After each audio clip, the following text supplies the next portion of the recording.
Now my pleasure to introduce Philip Ohriner, senior rabbinical student.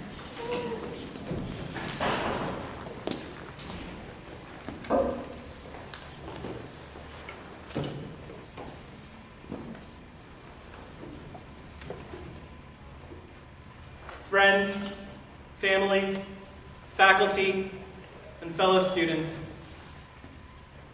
it's my great honor to share some words of Torah with you this afternoon. It is a small token of the immense appreciation I feel towards many of you as I move closer towards becoming ordained as a teacher and rabbi in Israel. The Mishnah teaches that one who is wise is one who learns from everyone he encounters. Throughout the past 8 years, many of you have been my teachers, formally and informally. As I reflect on my years at JTS, I realize that most of the important learning moments were not taught in a classroom. Most of my most poignant spiritual experiences were not in synagogue.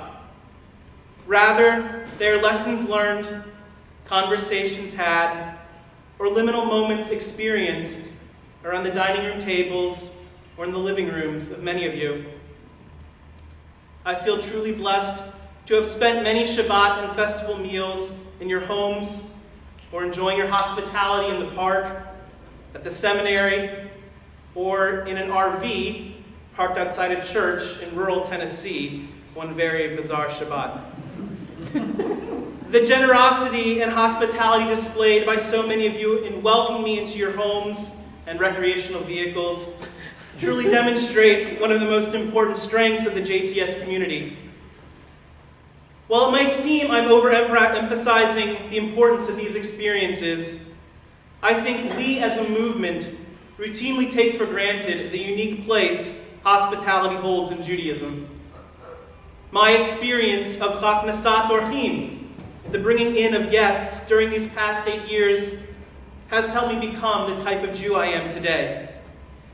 And it has also profoundly affected my views on how our movement can work towards strengthening and sustaining itself as we move forward in the 21st century. Haknasat Orchim, the bringing in of guests, finds its halachic foothold in this week's Torah reading, parashat vayera. The parashat begins with a detailed narrative of Abraham's encounter with God and 3 men who approach Abraham's tent as he recovers from his recent circumcision. Rarely does the Torah provide the type of seemingly frivolous details we find in this narrative, like the weather, or how precisely guests are met from the outset of an encounter, or the details of how someone prepares a meal.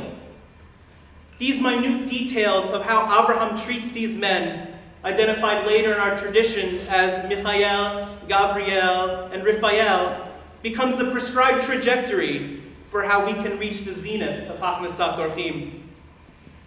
The rabbinic interpretation of these 8 verses laid the foundation for how Jews practice this important mitzvah across the world. A mitzvah recorded in the Babylonian Talmud as taking precedence over Torah study and perhaps even greeting God's presence. One of the most systematic and insightful treatments of this passage was written by Rabbi Israel Meir HaKohen Hupko, the Chavetz Chaim, in his late 19th century work, Ahavat Chesed.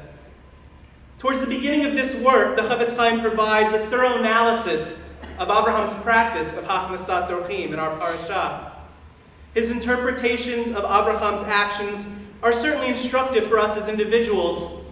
However, I believe we can also extrapolate lessons for how our communities and institutions, from the teachings of the Chavetz Chaim, must find a way to seek and create a warm and welcoming environment in the conservative movement.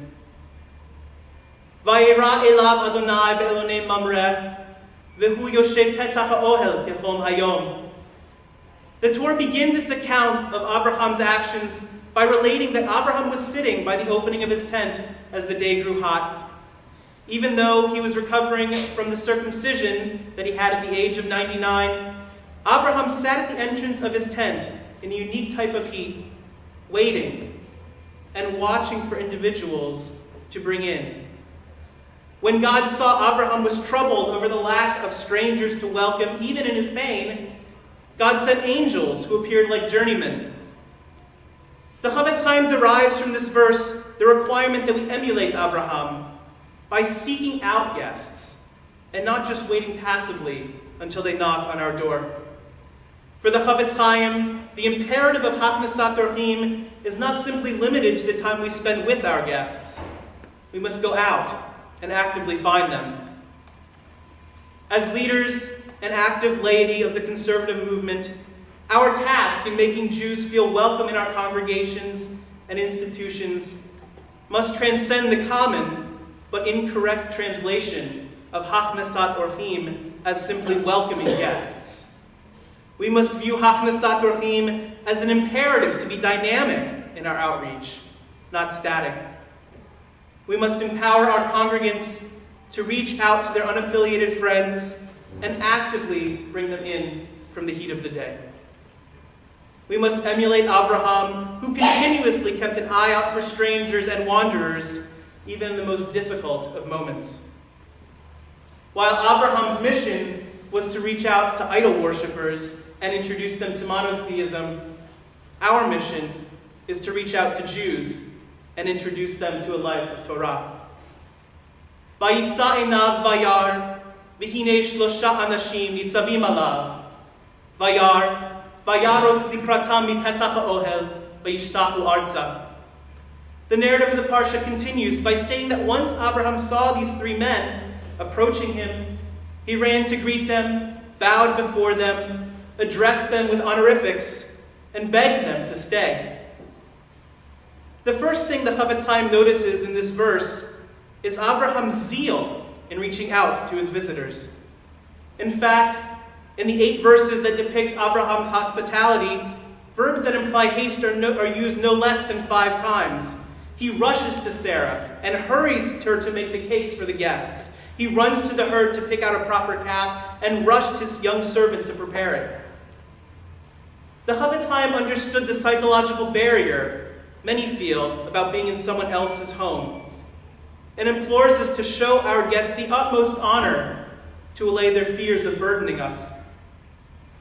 The techniques Abraham uses to make his guests feel comfortable have become normative behavior in the fulfillment of Hachnasat Orchim in our homes. But this should be no less the case in our own movement's outreach. We must recognize the difficulties people face when they're in a new environment and the ways in which we can help Jews feel comfortable in our synagogues and institutions. Are we quick to offer a welcome? Do we treat every new face that enters our synagogue or our seminary as an honored guest? When we bring people into our shuls, do we sit with them, helping them to find their place? Do we make sure someone's available to answer their questions? Fulfilling each of these small details helps guests feel more comfortable in an unfamiliar setting.